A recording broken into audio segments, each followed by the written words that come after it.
Whoever the murderer was, they must have made preparations well beforehand. Why would it be him? How strange. Why would it be... Whoever the murderer was, they must have made preparations.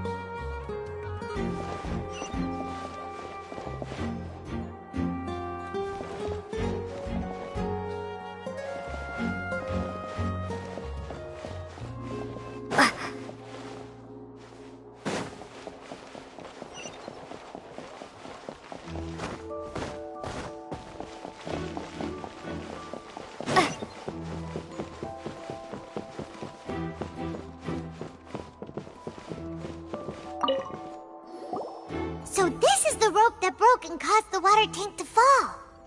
The rope looks pretty durable. How can it be burned through so quickly by fireworks?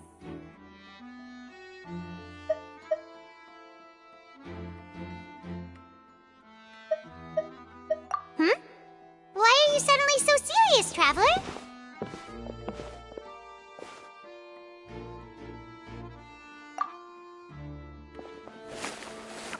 Whoa! Look! This bit is made from different material! Most of it was burned away, but there's still a little bit of it left. Huh. So if a rope meant to hold something was made with that kind of material in it, then that means... Wait! Why don't you write all this down? Let's take notes!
I see that you're investigating the area.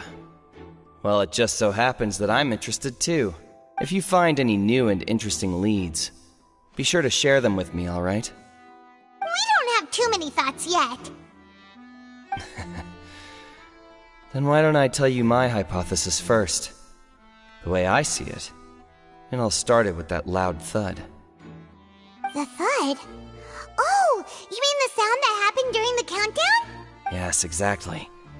It wasn't terribly loud, but I suspect that most people heard it. It's just that everyone was awaiting the results of Lenny's trick with bated breath, so no one paid it much mind. But now that the incident has happened, the thud has become an important clue. That makes sense. So, what do you make of it? I'm of the opinion that it may have been the sound of Lenny's accomplice. Lynette, perhaps. Jumping atop the water tank, or something like that. And when the pyrotechnics went off, she cut the rope, sending the water tank crashing down. But wasn't the noise we heard too loud for that? Perhaps the balance wasn't right, leading to a particularly rough landing. Oh, that's true. I suppose I... That does remind Paimon, though. What was with that sound?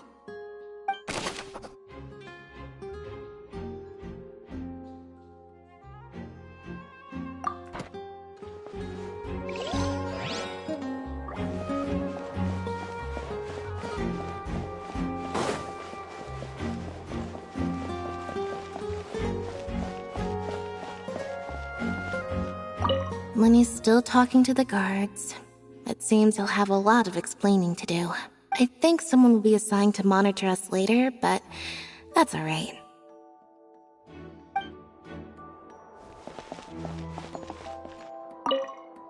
Lenny's still talking to the guards. I think someone...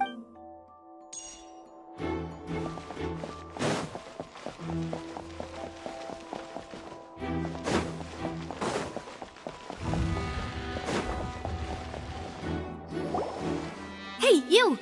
Yes, both of you! Over here! I've been keeping an eye on you for a while now.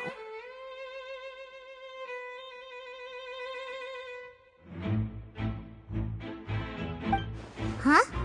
You mean us? That's right. If I'm not mistaken, you're also among those who wish to cut down the thorns and pursue the truth. No? And by the looks of it, you're not from Fontaine. Well, you're right on the moor about that one, but who are you?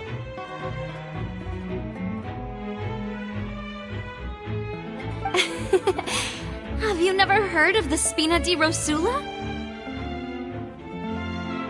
From mediating disputes and providing protection to solving conundrums, you name it, Spina di Rosula does it.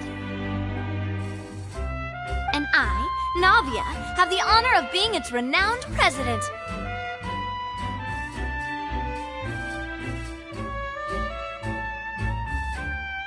Though those who play by our rules call me boss. I'm Silver, her attendant. Pleased to meet you. And I'm Melus. Demoiselle's various daily needs and affairs are under my purview. Huh? Boss? Demoiselle? What gives with the names? Well, I am the second generation president. Melus and the others are still used to my previous title. My apologies, Demoiselle. Should you prefer, boss, I will endeavor to use that instead. No need. You don't have to call me boss. Just Navia is fine. Okay, if you say so. Not that we're members of Spina di Rosula anyway. All merely trifling details. Never mind. Now, back to the situation at hand. That's right. I've always kept an eye on the serial disappearance cases. My interest stems from a matter back from my father's time. Judging from the look of things, I find Linny an unlikely mastermind. Really? We think so too! That's why we're looking for clues now. But how did you come to that conclusion? Intuition, naturally. My unparalleled intuition.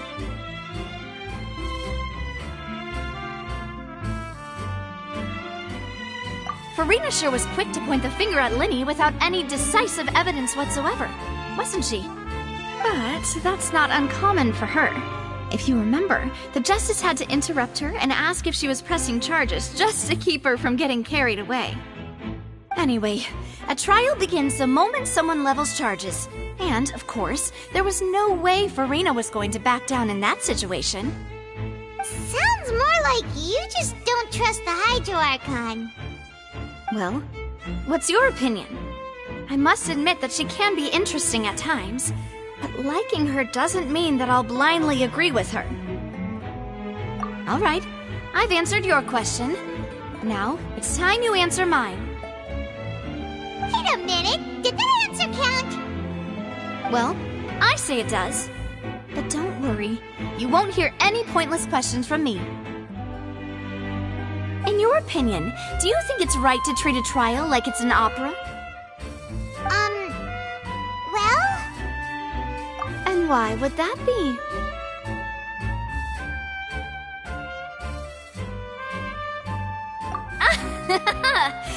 See, Silver and Melus? I told you they'd be different. Most astute of you, Demoiselle. I, too, think that the Traveler's response was most excellent. No matter how wonderful the script or how fervent the audience's expectations may be, the trials that go on stage here must be based in fact. And if that can be done, boss, then... All right, that's quite enough, Melus. Anyway, I like your answer.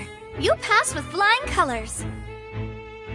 Now, I need to make some preparations, following which our joint investigation shall commence. You two shall be my assistants. Wait! Since when did we become assistants? Well, I can be the assistant. Sure. Or your companion, if you like. I'm really not that fussy. That's more like it. Far be it from me to brag, but I believe that Demoiselle's intuition will be instrumental in uncovering the truth. You wish to save a friend from false accusations, and we wish to unravel the disappearances. In this sense, our goals are aligned. You have a point. You're quite the talker, aren't you, mister? And what about you over there? What do you think? You seem like you've got something on your mind. I have nothing to add. Oh, alrighty then. We'll be making some preparations first. Just be sure to let us know if they start revealing Linny's tricks. Thanks!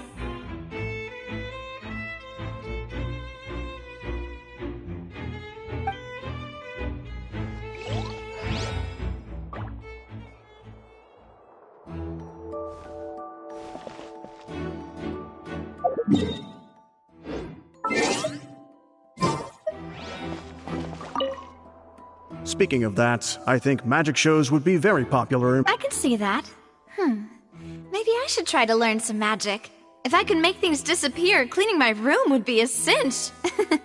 You need not worry about such things, Demoiselle. That falls under...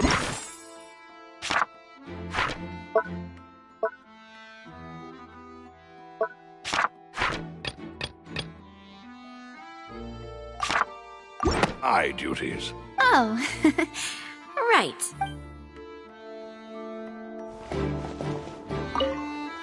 Speaking of that, I can see that.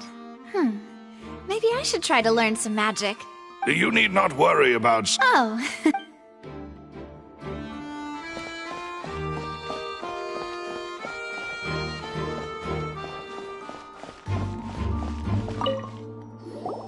Sorry, but no one can freely enter or exit the Opera House at the moment. If you wish to leave, you must register your identity with us first. No, we're not leaving. We're representing Linny and Lynette as attorneys, so we're investigating the case. Were you always guarding this entrance? Yes, after the Chief Justice gave the order, everyone coming in or out must undergo a strict inspection. So, the missing girl couldn't have left from here. At least, not from that point on. I doubt there was much opportunity then, either. How can you be so sure, Well, because I was in charge of security near the entrance at that time. I couldn't see Linny's performance from here, which was quite a shame. Just my luck. But still, I did not abandon my post, and I stayed put no matter how loud the applause was. If someone had so much as even approached the door, I would have noticed it, let alone if they had tried to leave. We Melusines are good at that sort of thing, you know. So, it's safe to say the girl couldn't have left through here. Alright, thank you for your help. This will be useful info.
Go ahead, have a look around.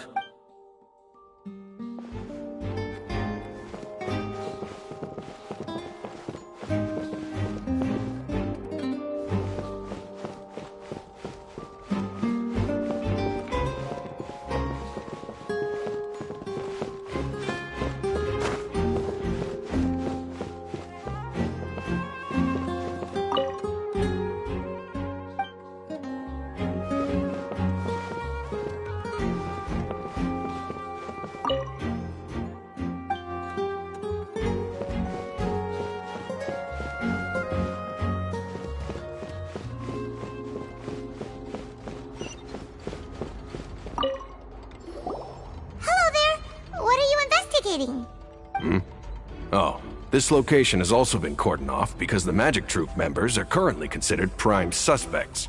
The seats were all booked in advance, so we were able to deduce the missing woman's identity by checking the guest list.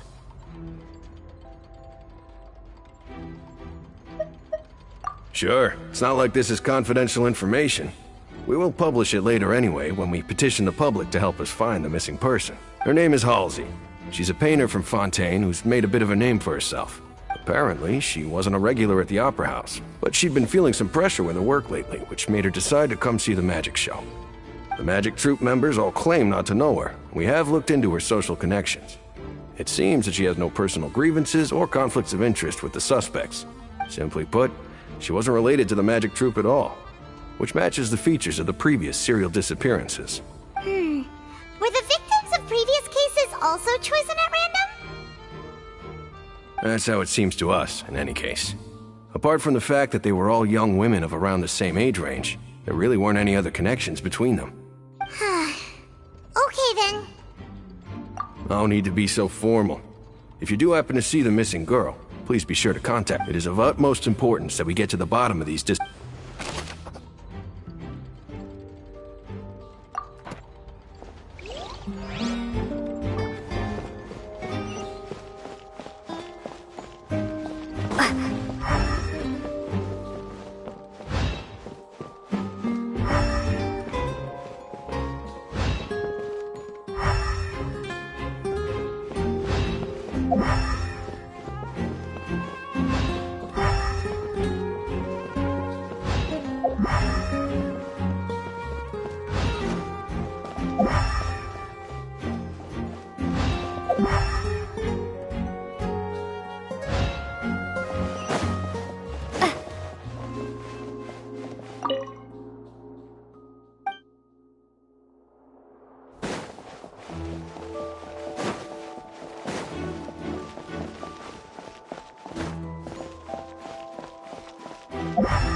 The investigation team has some new findings.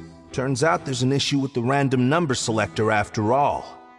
See, I told you. What if the machine picked some big guy's seat? You think the murderer would have still made his move then? Sorry to interrupt, but we're helping Linny and Lynette with their side of the investigation. What were you saying about the number selector? There's something wrong with it? You're trying to help them? That'll be a tall order. Linny used the machine to pick a random member of the audience during his performance, right? The lucky girl that later disappeared. Well, we thought there might be a serious problem with the machine, so we had it taken away for further inspection.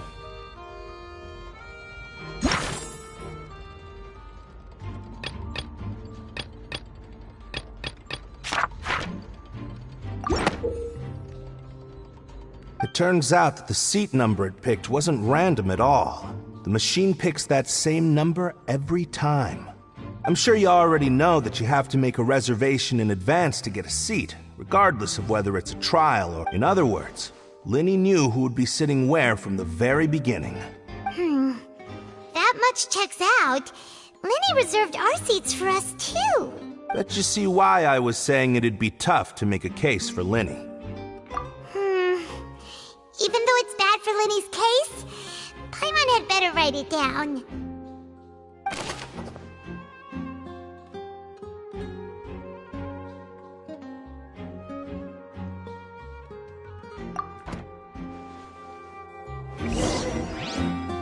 We've performance venue. Paimon wonders how Linny's discussion with the guards is going. Let's go see, shall we? Ooh, things are getting interesting, huh? We're about to see how magic is made.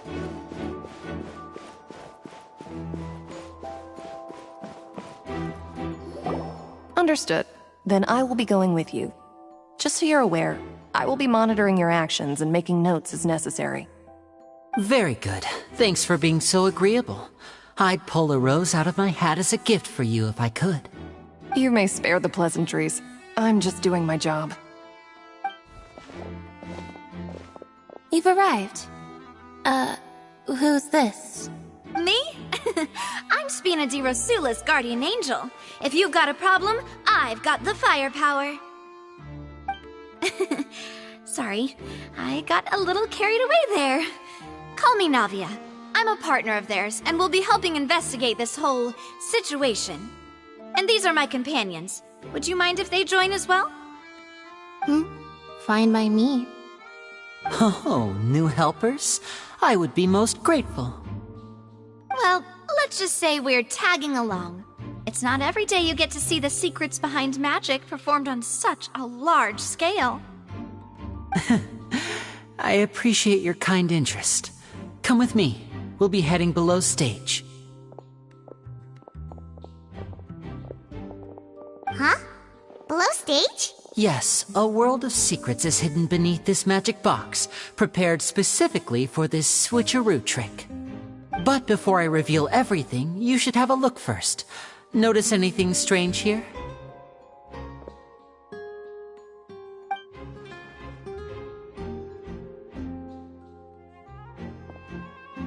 I'm not trying to be dramatic. Remembering the details of a trick will help you understand the methods used to perform it more easily.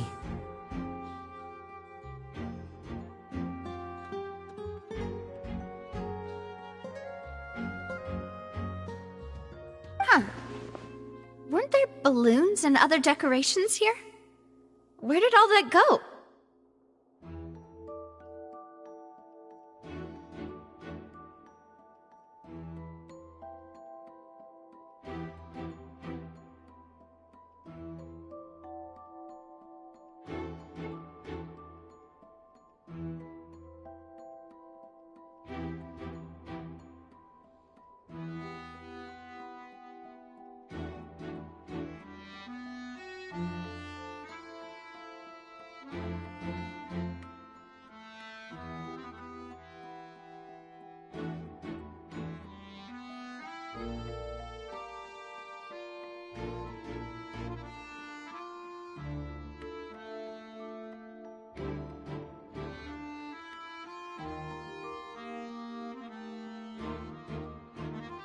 Ah, good eye.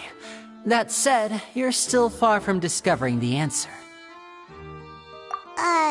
The back? You mean the inside of the door? What's different about it? Paimon didn't notice anything. Very good indeed. I thought you might not be able to catch that, given that you were sitting in the first row. The back of this door was patterned. Those patterns are now gone, replaced by a smooth wooden board. So, if you put 2 and 2 together, what do you get?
Exactly. All right, let's go. I'll tell you how it works as we head down. Oh, so there was a passageway under the magic box! I knew you'd figure out most of it as soon as you saw this place. The two magic boxes are positioned right above the two entrances of the tunnel. See this flatbed trolley?